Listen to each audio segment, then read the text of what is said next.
사실은 정책적인 실수들이 있었죠. 블랙박스로 놓으면은 정책이 실수하고 오류하게 돼 있고 과거에도 좀 그랬던 것이 있고 앞으로 좀 그럴 가능성이 있다고 봐요. 최근에 이제 2019년에 에이스 모글로하고 레스트 레포라고 하는 MIT 교수하고 버스턴 대학 교수가 최근에 이제 논문을 2편을 발표를 했는데요.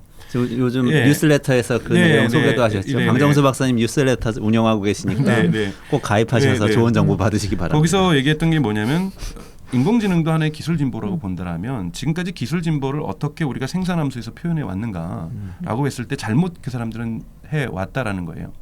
그러면서 이제 먼저 얘기하는 것이 뭐냐면 우리가 자꾸 일자리 하는데 일자리가 중요한 게 아니라 업무, 태스크의 변화를 봐야 된다. 잡이 아니라 태스크다. 네, 잡을 보면 안 되고 태스크를 봐야 된다. 기술의 진보가 영향을 미치는 건 태스크다. 그래서 그가 얘기하는 뭐냐면 태스크 컨텐츠 오브 프로덕션이라는 거예요. 생산의 태스크 컨텐츠라는 건데 일종의 태스크의 집합체라는 거죠. 그러니까 집합이죠.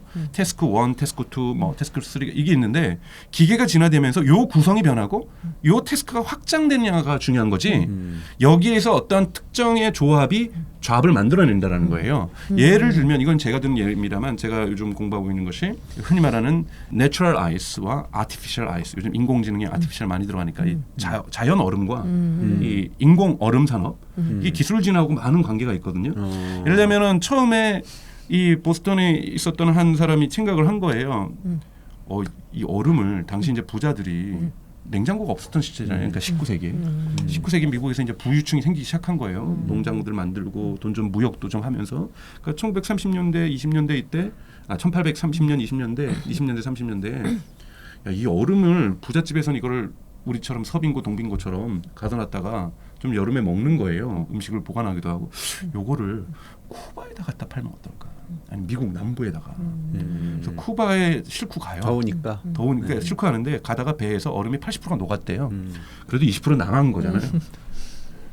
쿠바에 있는 상류층들이 이걸 보고 얼마나 기절했겠어요. 이런 것이 무엇인지 거의 하늘에서 떨어진 무언가 같잖아요. 근데 사람들이 어떻게 먹을지를 모르더라는 거예요. 그래서 그 사람이 발견한 게 두 가지예요. 하나가 아이스박스고 하나는 칵테일입니다. 얼음을 넣어서 술을 먹으면 이게 맛있다. 이렇게 하면서 이러면서 이제 장사꾼이죠. 근데 이게 어마어마하게 잘 된 거예요. 나중에는 어디까지 가냐면 인도, 중국, 필리핀, 일본까지 판매가 됩니다. 자연 얼음을 근데 가다가 대부분 녹죠. 아이스박스를 개발하긴 했어도. 그랬더니 이 산업이 될 때 어떤 일자리들이 늘어나는지 봐야 되는 거죠. 처음에 사람들이 허드슨 강에서 얼음을 까요. 이 톱으로. 근데 기술이 진화합니다. 그랬더니 말이 톱질하는 거가 나온 거예요. 그랬더니 이 톱질하는 사람은 없어지잖아요. 이 일자리는 없어질 거 아니에요. 기술이 진보한 거죠. 그러면 얼음 톱질하던 사람의 일자리는 없어졌습니다. 근데 이거를 말이 하기 시작하는 거예요. 근데 태스크 하나가 더 생겼어요. 이 말을 뒤에서 끄는 사람이죠. 근데 생산성이 좋아지니까 이 잘라진 얼음을 어마어마하게 빨리빨리 만들어지니까 이걸 빨리 전달해야 돼요. 그래서 사람들이 그때 컨베이어 벨트라는 걸 여기도 도입을 합니다. 그러니까 우리가 포드 자동차에 들어갔던 컨베이어 벨트 시스템이 먼저 도입된 게 이 얼음 쪽이에요. 이 얼음을 큰 규격한 걸 착착착착착 실어 나릅니다. 그럼 이거를 관리하는 사람, 이걸 수리하는 사람이 일자리가 또 생길 거 아니에요. 잡이. 그리고 이거를 적는 흔히 말하는 사무직 노동자가 또 생기는 거죠. 그리고 이거를 갖다가 뉴욕시까지 기차로 배달하기 시작합니다. 그랬더니 여기에서 일하는 사람들이 생기고 여기에 배에 실어서 배가 한 대 떠났던 것이 이제 20대 30대가 얼음 싣고 떠나는 거예요. 그러다 보니까 기술의 진보가 반드시 시장의 확대하고 연결될 때 즉 매출의 증가겠죠. 한 기업으로 보면은 일자리를 늘린다라는 거예요. 일자리를 늘리는데 경쟁이라는 거. 시장은 경쟁하죠. 우리나라 조선산업이 발전하다가 한번 그래도 태격을 맞은 것이 중국의 발전이잖아요. 노르웨이가 생각한 거예요. 야, 뭔가 허드슨 강에 있는 얼음은 뭔가 이상한 게 좀 들어있어. 우리는 조금 더 청정 얼음이야. 그래서 이 북극에 있는 얼음 잘라가지고 영국, 특히 영국이 자본주의가 막 발전하니까 돈 많은 사람들이 생겼을 거 아니에요. 냉장고 없던 시대. 여기다 갖다 판 겁니다. 그랬더니 주춤한 거예요, 미국이. 그러니까 노르웨이가 다시 내추럴 아이스의 왕자로 등극을 하기 시작합니다.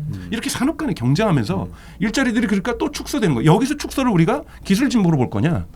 그건 아닌 거라는 거죠. 기업 간의 경쟁에 의해서 미국의 얼음 산업이 축소되기 시작하면서 많은 일자리들이 줄어들기 시작합니다. 노르웨이는 또 일자리가 늘어나죠. 자기네들이 이 시장 먹은 거예요.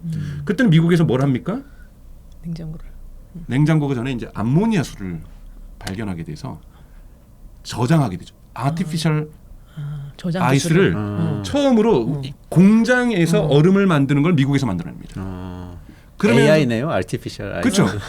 아티피셜 아이스를 만들어서 흔히 말하는 플랜트 아이스라고 AI. 하죠. 공장 아이스. 우리도 과거에 기억나시는지 모르지만 지금도 있을 거예요. 생선 보관할 때 이따만한 얼음들 맞아요. 자연 얼음이 아니라 공장 얼음이거든요. 이거를 미국에서 처음 만들기 시작해요. 그랬더니 내추럴 아이스는 이 산업도 다 죽여버리고 저 노르웨이도 다 죽여버립니다. 노르웨이고 미국이고 다 허드슨강 다. 그러니까 다 죽여버리고 일자리 다 없어졌네. 네, 다 없어진 거죠. 근데 이것이 또 산업이 되면서 또 다른 일자리를 만들어내요.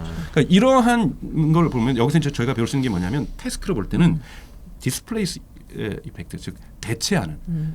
내가 이 톱질을 하다가 말을 끄는 사람으로 갈 수 있고 이거를 운반하는 사람이고 또는 사무직으로 보관하고 또는 무역상이 돼서 솔라솔라 하면서 인도 가서 물건 팔고 필리핀 가서 물건 파는 이 역할로 태스크가 디스플레이일 수도 있고요. 그런데 그 과정에서 줄어들 수도 있습니다. 확장될 수도 있지만 또 하나가 뭐냐면 회복 효과라는 게 있어요. 그러니까 계속해서 새로운 일자리를 만들어낸다라는 거예요. 그래서 이 에이스 모글러가 얘기하는 게 뭐냐면 생산성의 증가가 반드시 있어야 돼요. 파이가 커지는 거니까요. 생산성의 증가가 있을 때 이 생산성의 증가는 자본에 의한 노동의 디스플레이스, 그러니까 이 대체 효과가 있다라는 거고 그럼에도 불구하고 이것이 회복 효과가 있어서 새로운 일들도 만들어내기 시작한다는 거예요. 그런데 이 사람이 분석한 건 뭐냐면 2차 대전 이후에 미국이 1982년까지는 쭉 회복 효과가 대체 효과보다 컸다라는 거예요. 그러니까 태스크의 총량은 계속해서 늘어났다는 거예요. 이것이 반드시 일자리 총량하고 연관된 건 아니지만 업무의 총량은 늘어났다라는 거예요. 그런데 1980년 이후에 업무의 총량이 줄어들기 시작하고 있다는 거예요. 보니까 회복 효과보다 대체 효과가 자본에 의한 노동의 대체 효과가 더 크더라는 거예요.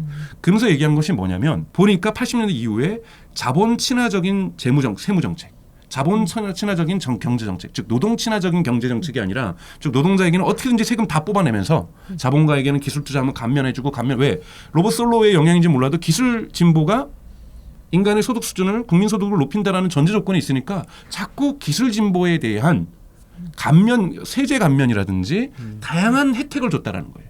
여기다가 예를 들면 정부의 지원금도 R&D 지원금도 줘주고 근데 노동에 대한 R&D 지원금도 쫙하고 자본에 대한 R&D 지원금 신약 제조에 대한 R&D 지원금이 크겠어요. 아니면 뭐 다른 쪽에 대한 노동의 지원금이 크겠어요. 기술 진화에 대한 진보에 대한 우리나라 정부도 마찬가지고 어마어마하죠. 어마어마하게 진보 그거 노동에 대한 정책은 요만큼 준다라는 거예요. 그렇죠. 미국도 마찬가지였다라는 거예요. 그렇게 되다 보니 즉 노동 친화적인 정책이 아니라 자본 친화적인 정책으로 바뀌면서 기업에게는 어떤 인센티브가 생기냐면 가능하면 자본 투여를 더 많이 하는 게 좋다라는 거예요. 예를 들자면 노동자가 파업을 해요. 그럼 이번에 예를 들면 철도 노동자가 그냥 자율주행으로 가지 뭘 철도부터. 자동차는 자율주행 오려면 전 아주 멀었다고 생각해요. 근데 철도는 fully 인간이 조금만 커만드 주면 다 하잖아요. 이미 그 판교가는 지하철 그렇죠. 그렇게도 하고 있고 있잖아요. 지금 뭐 독일 철도 같은 경우에도 무인하겠다고 하고 근데 이런 건 뭐냐면 인센티브가 있는 거예요.